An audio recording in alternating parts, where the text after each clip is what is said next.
Ada yang bilang kenapa disebut buruk? Karena diadopsi dari kata-kata al-barik, makna al-bayat al-lidhi wa afdalul alwan. Diambil dari kata-kata al-barik yang artinya putih, karena putih adalah warna yang paling indah, warna yang paling suci. Lima fi khilali bayadhiha ba'du sawadin. Karena di sela-sela warna putih kulitnya buruk ini ada sebagian warna hitam, warna kehitam-hitam.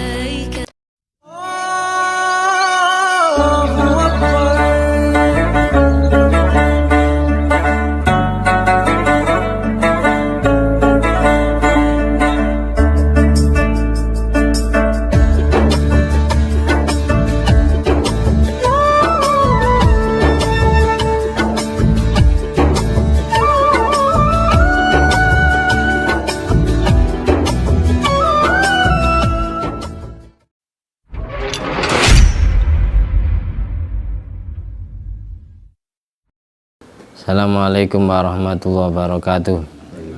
Alhamdulillahirabbil alamin alladzi bi ni'mati tatimmus shalihat wa bi dzikri sulahai tatanazzalur rahmat wal barakat wassalatu wassalamu ala sayyidi sadat sayyidina maulana Muhammadin qutbil qadat wa ala alihi wa ashabihi al anjumiz zahirat amma ba'du.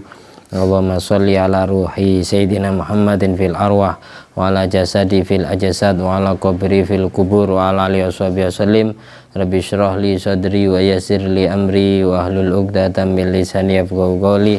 Rabbi zidni ilma warzuqni fahma. Allahumma aftah alaina futuhal arifin waj'alna khalisatan liwajhikal karim. Allahumma arzuqna fahman nabiyyin wa ilhamal malaikatil muqarrabin. Allahumma nawwir qulubana bi nuri hidayatika kama nawwartal arda bi nuri syamsika.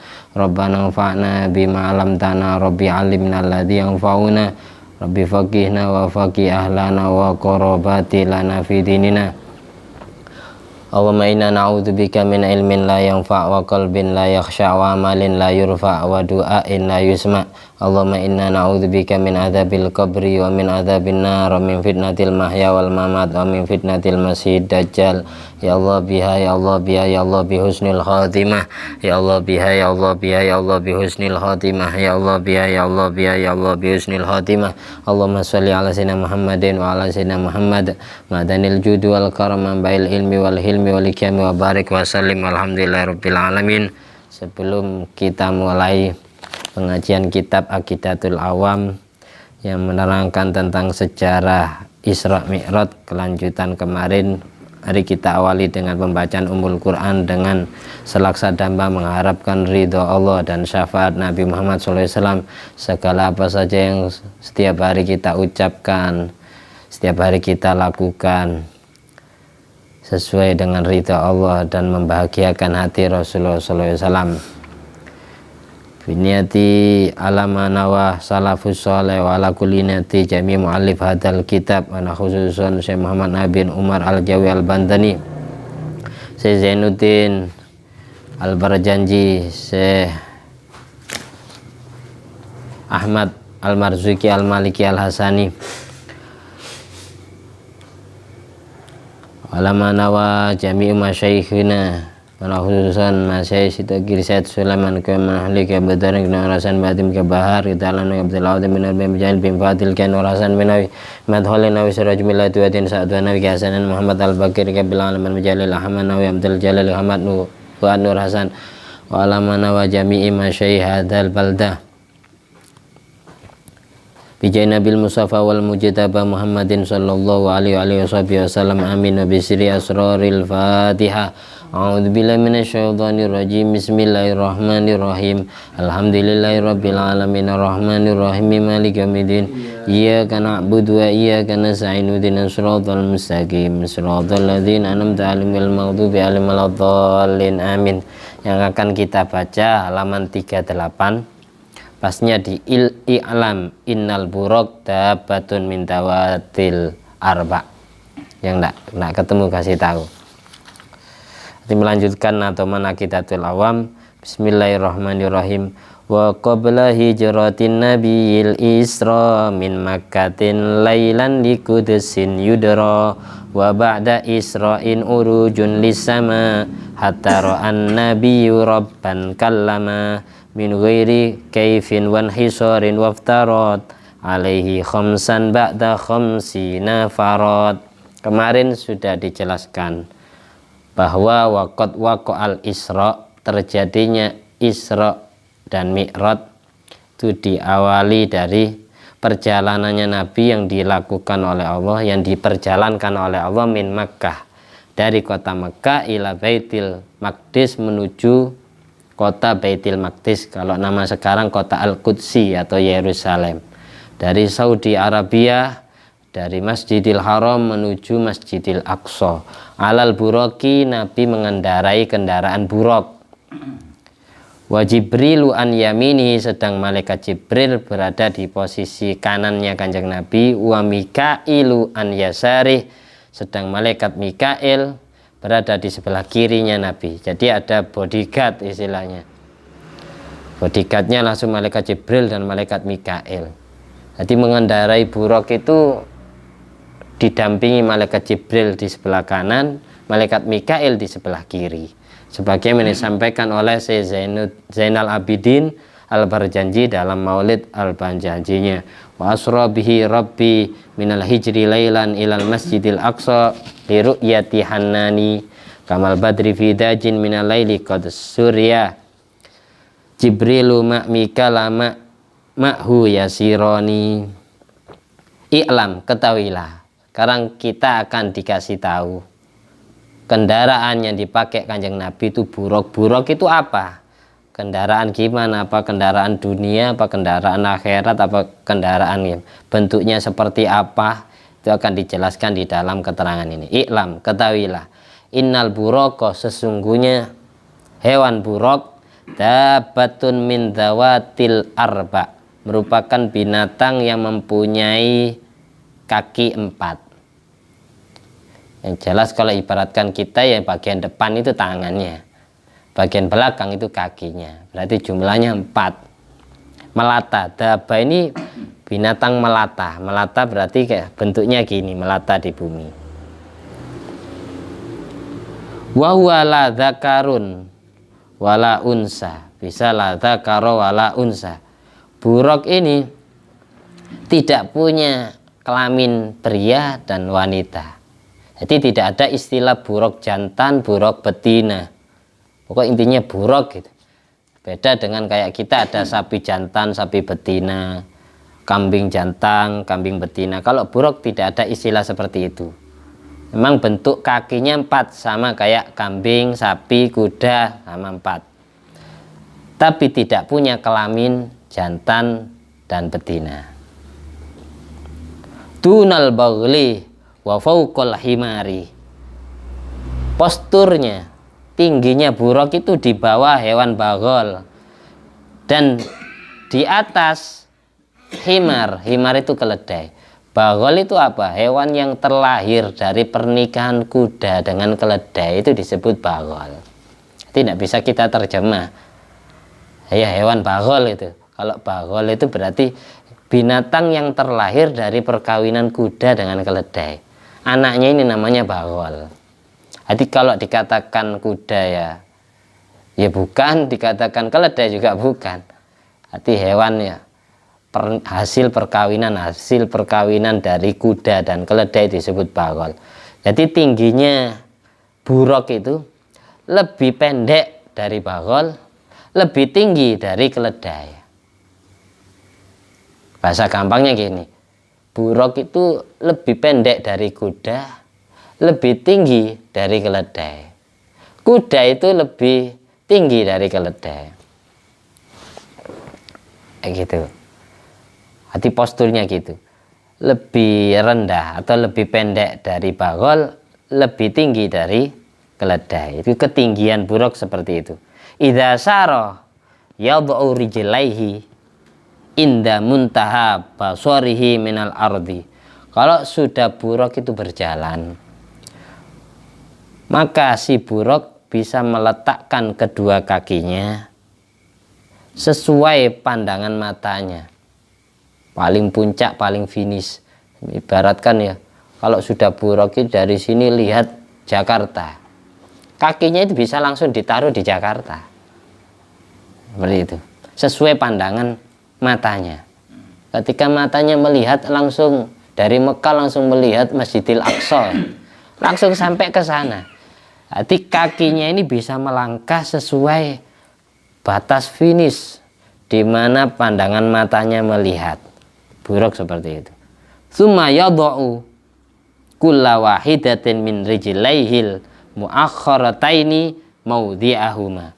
Ketika kakinya buruk, yang bagian depan ini atau tangan bahasa kita sudah nyampe, semisal dari Mekah melihat ke Palestina, bagian depan, kaki bagian depan langsung melangkah ke Palestina.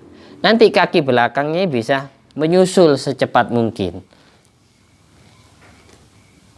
menyusul kaki depannya. Au asbaqo minhuma, atau bahkan kaki belakangnya buruk ini bisa mendahului kaki depannya, bisa nyalep. Anda ada ceritanya hewan dunia, hewan bumi, kaki depan bisa nyalep kaki belakang, kaki belakangnya bisa nyalep kaki depannya. Mobil aja nggak bisa kan. Yang binatang pun, kuda pun nggak bisa kaki belakangnya nyalep kaki depan. Kalau buruk bisa, kaki belakangnya bisa nyalep kaki depannya, atau bisa nyalep kedua tangannya. Seperti itu buruk. Ya wajar cepat. Kalau dipakai logika masuk akal, ya nggak masuk akal. Namanya mukjizat ya. Wahada ablaghu minat tayron. Demikian ini, ketika kaki depan bisa menjangkau sesuai pandangan mata, kaki belakang bisa nyalep kaki depannya. Hal ini lebih sangat dahsyat, lebih sangat hebat daripada terbang. Terbangku kalau terbang kan pelan-pelan, kalau burung terbangnya pelan-pelan. Kalau buruk ini lebih dahsyat dari burung kecepatannya, lebih dahsyat dari pesawat kecepatannya. Ablaghu minat thayaron. Mudawiman ala tahrikil udunain di syiddati wa quwwati. Karena dari saking sangat kuatnya buruk ini, setiap detiknya selalu menggerak-gerakkan kedua telinganya. Telinganya ini gerak-gerak sendiri, kedua telinganya. Dari saking dahsyatnya, kita aja naik mobil, kalau mobilnya kenceng ya kita gerak-gerak gini kan. Itu dari saking cepatnya. Itu gambaran sekilas tentang buruk yang dikendarai Kanjeng Nabi dari Mekah ke Baitul Maqdis atau Al-Qudsi, Palestina, ke Yerusalem. Dari Masjidil Aqsa pasnya di Hijr Ismail mulai jalannya ini. Dari Hijr Ismail di sekitar Ka'bah itu yang berbentuk kayak busur panah itu nama Hijr Ismail. Dari situ Kanjeng Nabi dijalankan oleh Allah menuju Masjidil Aqsa naik buruk. Melihat Masjidil Aqsa langsung nyampe. Seperti itu. Faida sa'ida ala jabalin. Kalau si buruk ini naik ke puncak gunung, tolat rijlahu, kakinya bisa molor, memanjang kayak karet gitu. Wa idza habita ila wahdatin, kalau turun gunung, turun ke tempat yang rendah, tolat yadahu, tangannya yang bisa manjang. Kalau naik gunung kakinya molor, kalau turun gunung tangannya yang molor, memanjang, bisa langsung panjang sendiri. Syai'an fa syai'an, memanjangnya sedikit demi sedikit. Wa hadhihi khususiyatun li nabiyina sallallahu alaihi wasallam. Buruk ini, buruk yang dikendarai Kanjeng Nabi ini merupakan hewan yang Allah khususkan, yang Allah prioritaskan untuk Nabi Muhammad sallallahu alaihi wasallam. Falam takok li nabiyyin mimman raqibahu qablahu. Tidak ada satupun dari nabi-nabi sebelum Nabi Muhammad SAW yang pernah naik buruk yang dikendarai oleh Kanjeng Nabi Muhammad. Itu memang dikhususkan, diciptakan khusus untuk Nabi Muhammad. Besok yang bisa naik buruk ini ya cuma anak cucu yang paling cintai Nabi, siapa? Yaitu pemimpin akhir zaman, yaitu Imam Mahdi. Imam Mahdi diizini nanti karena sifatnya Imam Mahdi sama persis kayak Kanjeng Nabi, bisa. Kalau anak cucu yang selain Imam Mahdi tidak diizini, hanya satu orang. Nabi-nabi sebelumnya kan 124.000 nabi, itu tidak ada yang diizini naik buruk yang akan dinaiki Kanjeng Nabi ketika Isra Mi'raj ini. Wasumia burokon. Kenapa kok disebut hewan ini disebut burok? Apa alasannya? Minal barki, diambil atau diadopsi dari kata al-barki yang artinya kilat. Disyiddati sur'ati sayri. Kenapa kok dijuluki burok? Diambil dari bahasa barki yang artinya kilat. Karena kecepatannya, ini secepat kilat kalau sudah jalan. Kita kalau lihat kilat kan cepat hilangnya, selesai. Buruk juga demikian, kecepatannya cepat kayak secepat kilat gitu. Kalau sudah jalan langsung nyampe, sesuai pandangan matanya menjangkau. Au minal bariki. Ada yang bilang kenapa disebut buruk? Karena diadopsi dari kata-kata al-barik bi maknal bayat al-lidhi huwa afdalul alwan. Diambil dari kata-kata al-barik yang artinya putih, karena putih adalah warna yang paling indah, warna yang paling suci. Lima fi khilali bayadhiha ba'du sawadin. Karena di sela-sela warna putih kulitnya buruk ini ada sebagian warna hitam, warna kehitam-hitaman. Tapi lebih banyak warna putihnya daripada warna hitamnya. Jadi ada seleret hitamnya. Makanya disebut buruk, diambil dari bahasa barik yang artinya adalah putih. Karena warna prioritas buruk itu putih, meskipun ada hitamnya sedikit sebagian. Arsalallahu lahu sallallahu alaihi wasallam minal jannah ijlalan wa ta'ziman. Kenapa Nabi mengendarai buruk? Karena buruk diutus oleh Allah untuk nemui Nabi Muhammad SAW dari surga sebagai ijlal, sebagai penghormatan dari Allah, wa ta'ziman, dan kemuliaan dari Allah untuk baginda Nabi. Ala anna adatal muluk, karena kebiasaan seorang raja, seorang penguasa, idzastada'a wahidun minhum insanan min khawasi, kalau sudah raja, salah satu dari raja itu memanggil manusia paling istimewa. Kayak ada presiden mau manggil gubernur, presiden mau manggil wali kota, mau manggil perdana menteri, raja mau manggil mahapatinya. Ini biasanya adatnya ba'atha ilaihi bimarkubin saniyin ayrofi'in ma'a'azi khawasi. Kalau sudah seorang penguasa itu memanggil manusia yang paling istimewa di matanya, pasti bukan hanya dipanggil, tapi disediakan kendaraan khusus, mobil dinas bahasa sekarangnya, yang dibarengi dengan a'azi khawasi, makhluk yang paling istimewa, yang paling terhormat. Siapa? Yaitu malaikat Jibril dan Mikail, dibarengi bodyguard. Kalau presiden keliling atau gubernur keliling, pasti banyak polisi yang menjaganya, tentara yang menjaganya. Nabi mau dipanggil Allah, ya disertai malaikat Allah, malaikat yang paling istimewa, malaikat Jibril sama Mikail, kayak gitu. Ada mobil dinasnya Kanjeng Nabi, itu buruk, istilahnya gitu. Makanya ditiru oleh pejabat, oleh pemerintah, kalau manggil-manggil perdana menterinya disediakan mobil dinas, bahkan rumah dinas pun disediakan. Liyuhdhirahu ilaihi, untuk hadir bersama Nabi. Dari malaikat Jibril, Mikail itu untuk menghadirkan Nabi kepada Allah, didampingi, takut diganggu iblis, diganggu setan. Jadi langsung didamping malaikat Jibril sama Mikail, naik mobil dinas dari Allah, dari surga yang bernama Buraq. Faba'da wusulihi sallallahu alaihi wasallam ilal Masjidil Aqsa, sesudah sampainya Kanjeng Nabi di Masjidil Aqsa. Masjidil Aqsa ini mana? Di negara Palestina. Kalau tadi kan bahasanya Baitul Maqdis. Baitul Maqdis itu nama kota. Kalau dulu namanya Al-Qudsi, kalau sekarang Yerusalem itu loh. Yerusalem itu Baitul Maqdis. Mekah itu nama kota. Di negara mana? Negara Saudi Arabia. Baitul Maqdis, Al-Qudsi atau Yerusalem nama kota. Di negara mana? Palestina. Jadi dari negara Saudi Arabia dijalankan naik buruk, diisrokan. Isra perjalanan tengah malam.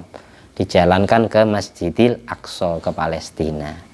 Sesudah Nabi sampai di Masjidil Aqsa, Palestina, bersama buruk atau mobil dinas yang dikendarai, tarokal buroko marbuton bisokhro allati kana yajlisu alaiha Dawudu alaihi salam wa ba'dahu ibnuhu Sulaimanu ila audihi sallallahu alaihi wasallam. Sesudah Nabi nyampe di Palestina, di Masjidil Aqsa, Nabi tinggalkan buruk itu, dibiarkan terikat di batu besar, yang mana batu tersebut pernah diduduki oleh Nabi Daud alaihissalam dan Nabi Sulaiman alaihissalam pada saat membangun Masjidil Aqsa. Karena Masjidil Aqsa ini yang renovasi, yang membangun itu Nabi Daud dan Nabi Sulaiman bin Daud putranya alaihimussalatu wassalam. Di batu Masjidil Aqsa itu yang pernah diduduki Nabi Daud dan Nabi Sulaiman ini, disitulah buruk diikat oleh Kanjeng Nabi sebelum Nabi dimi'rajkan, diangkat ke langit. Jadi buruknya tidak diajak mi'raj, tapi hanya dipakai Isra. Jadi Isra ini perjalanan dari Mekah ke Palestina, ke Masjidil Aqsa. Dari Masjidil Haram menuju Masjidil Aqsa ini pakai buruk. Dari Masjidil Aqsa ke Sidratil Muntaha, ke langit, dimi'rajkan. Itu tanpa dibarengi buruk.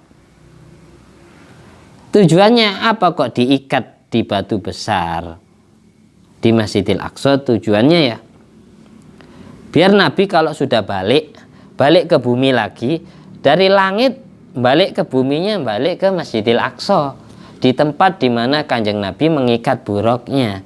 Liarku bau fi ruju'ihi ila Makkah, untuk dikendarai lagi, untuk ditunggangi lagi pulang ke kota Mekah, ke kampung halamannya Rasulullah SAW, yaitu pasnya di Hijri Ismail itu tadi.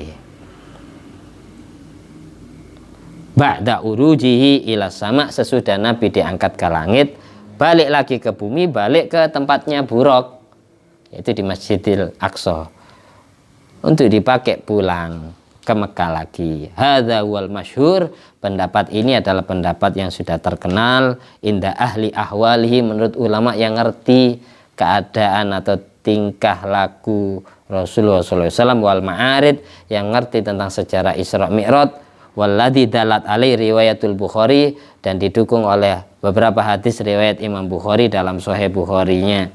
Annahu sallallahu alaihi wasallam sa'ida ma'al buraq. Tapi menurut pendapat Imam Bukhari ini malah Nabi naik ke langitnya bersama buraq. Kalau pendapat yang pertama yang masyhur tadi, itu Nabi membiarkan buraq tertinggal di bumi, di Masjidil Aqsa, tidak ikut ke langit. Tapi kalau riwayat Imam Bukhari menyatakan Nabi itu naik ke langit bersama buraqnya, bersama mobil dinasnya, sampai ketemu Allah Subhanahu wa ta'ala. Fawaqa'al urud min tilkas sokhra ila haitsu masya'allahu. Jadi walhasil mi'rajnya Nabi, naiknya Nabi ke langit, itu berawal dari batu besar yang pernah diduduki oleh Nabi Daud dan Nabi Sulaiman, menuju tempat yang Allah kehendaki di langit 7, di Sidratil Muntaha. Ba'da'an adzana Jibrilu alaihissalam wa aqama wa shalla Rasulullah sallallahu alaihi wasallam rakaatain. Sesudah malaikat Jibril melakukan azan dan iqamah. Adzan-adzan biasa kayak kita dengar adzan itu iqamah. Sesudah malaikat Jibril azan plus dengan iqamahnya, qomat bahasa kita, Nabi langsung sholat 2 rakaat imaman, menjadi imam bijami'il anbiya wal mursalin alaihi wassalatu wassalam fil baitil maqdis, ngimami semua para nabi dan para rasul.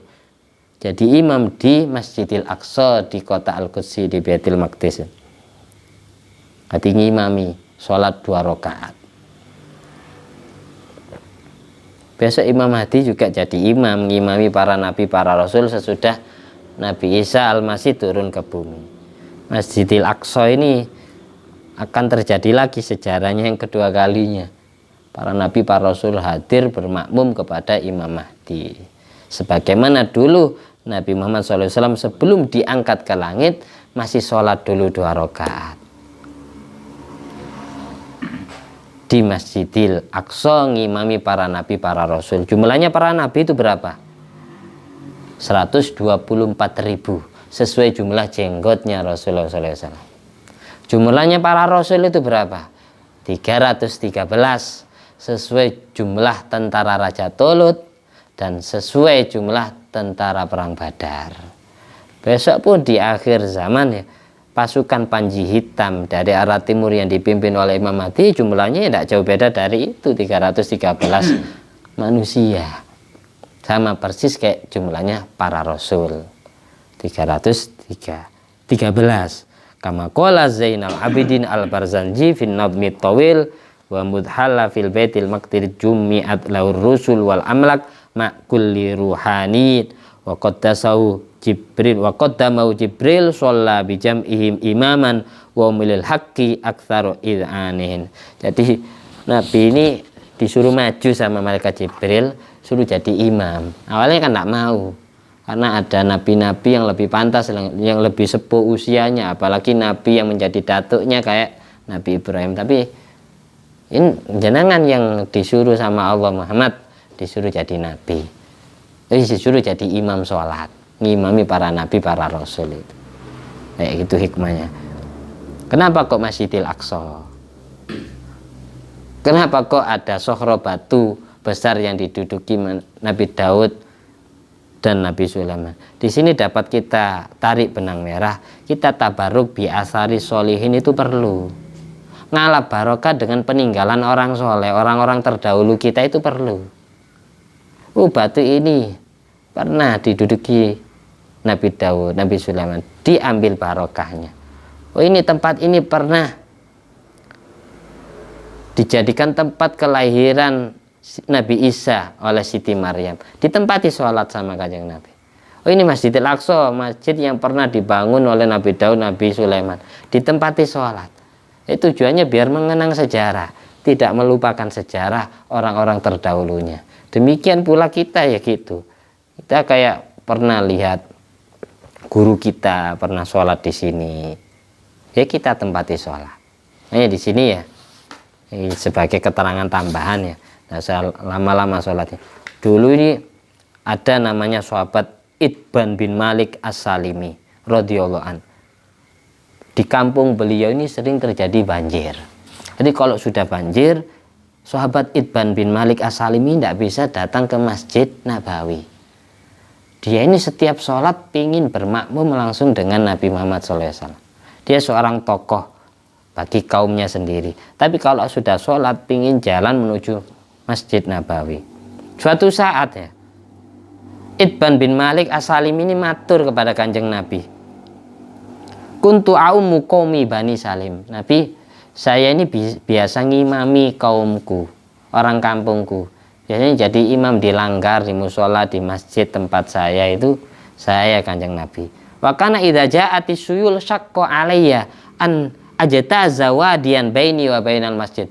Kalau sudah terjadi banjir bandang, yang jelas yang menghalang-halangi aku sampai menuju Masjid Nabawi, karena di situ ada jurang besar dan kalau sudah banjir saya tidak bisa lewat, saya takut mau lewat. Gimana ya Rasulullah? Ini ya syukku alayya an azdajazahu. Saya kerepotan kalau melewati banjir itu. Saya pinginnya itu selalu sholat dengan jenengan, selalu bermakmum dengan jenengan Nabi. Kalau sudah banjir yang jelas saya tidak bisa berangkat ke masjid, saya sholatnya di rumah, ngimami orang kampungku sendiri. Dan tidak ada bau-bau jenengan sama sekali kalau sudah kami ini sholat di kampung kami sendiri. Fa'in ro'aita, kalau memang jenengan ngizini, katanya sahabat Itban bin Malik As-Salimin, antak tiani, mbok yo jenengan datang ke rumah saya Kanjeng Nabi. Watu sholya fi baiti makanan attakhidhuhu musholla. Kalau jenengan berkenan Nabi, jenengan datang ke rumah saya Nabi, jenengan sholat di rumah saya, nanti bekas tempat sholatnya jenengan saya jadikan tempat sholat untuk saya pribadi. Saya jadikan mushola, saya jadikan mihrab, tempat ngimami sholat. Qala af'ulu. Akhirnya Kanjeng Nabi jawab, ya udah, saya akan melakukan itu. Faja'ani al-ghad. Keesokan harinya langsung Nabi sowan ke rumah saya, katanya Itban bin Malik As-Salimi. Fahtabastuhu ala khaziratin. Beliau saya persilakan, saya kasih tempat istimewa ya.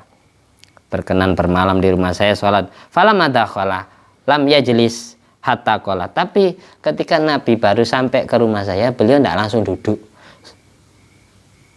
Sebelum beliau duduk, beliau bertanya gini pada saya, aina tuhibbu an tusalliya fi baitik, wahai Itban bin Malik As-Salimi, mana tempat yang kamu senangi kalau saya tempati sholat? Mana, tunjukkan kepada saya. Jadi Nabi tidak langsung duduk, langsung ngopi gitu, datang ke rumahnya Itban bin Malik As-Salimi, seorang tokoh di kampungnya ini. Beliau langsung bertanya, wahai Itban, mana tempat yang kamu senang saya tempati sholat, di mana? Oh, di sini aja Kanjeng Nabi, saya biasanya ngimami sholat di sini. Fa asyartu ilal maudhi alladhi usolli fi. Akhirnya saya isyaratkan Nabi agar menempati tempat sholat saya, biasanya saya ngimami orang kampung saya. Fa shalla fihi rak'atain. Akhirnya Nabi melakukan sholat 2 rakaat di situ. Ini hadis riwayat Ibnu Hibban dalam Sahih Ibnu Hibban dan riwayat Imam Baihaqi dalam Sahihnya Imam Baihaqi. Ini hadis sahih riwayat Itban bin Malik. Dari situ kemudian banyak ulama-ulama kita, guru-guru kita ngambil kesimpulan, tabaruk bi athari sholih ini perlu, dan Nabi tidak melarang ini. Nabi pernah sholat di sebuah tempat di rumahnya Itban, terus tempat sholatnya Nabi dijadikan monumental, dijadikan apa? Tempat bersejarah oleh Itban. Itban bin Malik kalau sholat ya di tempat Kanjeng Nabi sholat. Artinya tidak ada istilah su'ul adab. Niatannya yang benar, bukan songong, bukan su'ul adab kepada guru, bukan. Tapi ngalah barokah karena guru saya pernah sholat di sini, biar khusyuknya hati saya sama kayak khusyuknya hati guru saya ketika sholat. Ini dilakukan oleh sahabat Itban bin Malik dan Rasulullah malah mengizini dan berkenan sholat di situ. Ini yang bagi idza jaa waliyun minal auliya ila baitika. Kalau ada seorang wali datang ke rumahmu, anta tuluba minhu liyusolliya fi makanin min baitika, agar engkau memperkenankan wali tersebut sholat di rumahmu, litaj'alahu musollan, untuk kau jadikan tempat sholatmu sendiri, tempat wiritanmu sendiri, tabarrukan bihi, karena alasan ngalah barokah dengan wali tersebut. Jadi kalau ada kiai kita, guru kita datang ke rumah kita, ya suruh sholat aja meskipun hanya 2 rakaat. Biar tempat sholatnya ini kita jadikan monumental, kita jadikan tempat bersejarah. Biar kita kalau wiritan di tempat itu, sholat di tempat bekas guru kita sholat, wiritan di sebuah tempat guru kita wiritan. Insya Allah kehusuan hatinya, barokah yang kita raih sama kayak yang beliau capai. Jadi jangan diajak ngopi dong. Ini kesimpulannya. Makanya tempat peninggalan Nabi Daud, Nabi Sulaiman, tempat di mana Siti Maryam melahirkan Nabi Isa ini dijadikan tempat sholat sama Kanjeng Nabi.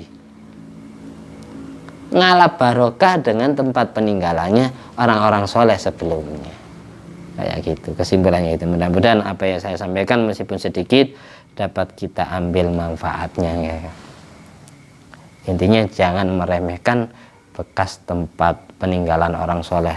Di Sidogiri itu ada, saya menyaksikan sendiri, Ki pengasuh pertama wafat, sholatnya di sini, nanti diganti pengasuh kedua, itu sajadahnya ditumpuk. wafat, pengasuh kedua diganti pengasuh ketiga, beli sajadah lagi ditaruh di atasnya, posisinya tidak dipindah. Sampai sekarang pengasuh keberapa itu ada tempat khususnya, ada dikenang. Di anaknya wafat diganti cucunya wafat, ya sholatnya di situ. Nanti cicitnya yang gantikan, sholatnya di situ sampai seterusnya. Tempatnya tidak digeser, tidak dirubah sama sekali. Ini dari saking pentingnya tabaruk bi athari sholihin, sebagaimana yang telah dilakukan oleh sahabat Itban bin Malik As-Salimi radhiyallahu anhu. Al-Fatihah. A'udzubillahi minasyaitonirrajim. Bismillahirrahmanirrahim. Alhamdulillahirabbil alamin arrahmanirrahim maliki yaumiddin. Iyyaka na'budu wa iyyaka nasta'in ihdinas siratal mustaqim siratal ladzina an'amta 'alaihim ghairil maghdubi 'alaihim waladdallin amin. Bismillahirrahmanirrahim. Alhamdulillah alladzi at'amani hadzal ilma wa razaqani min ghairi haulin minni wala quwwatin. Allahumma sholli ala sayyidina Muhammad wa ala ali sayyidina Muhammad bi fadli subhana rabbika rabbil izzati amma yasifun wa salamun alal mursalin walhamdulillahi rabbil alamin. Wassalamualaikum warahmatullahi wabarakatuh.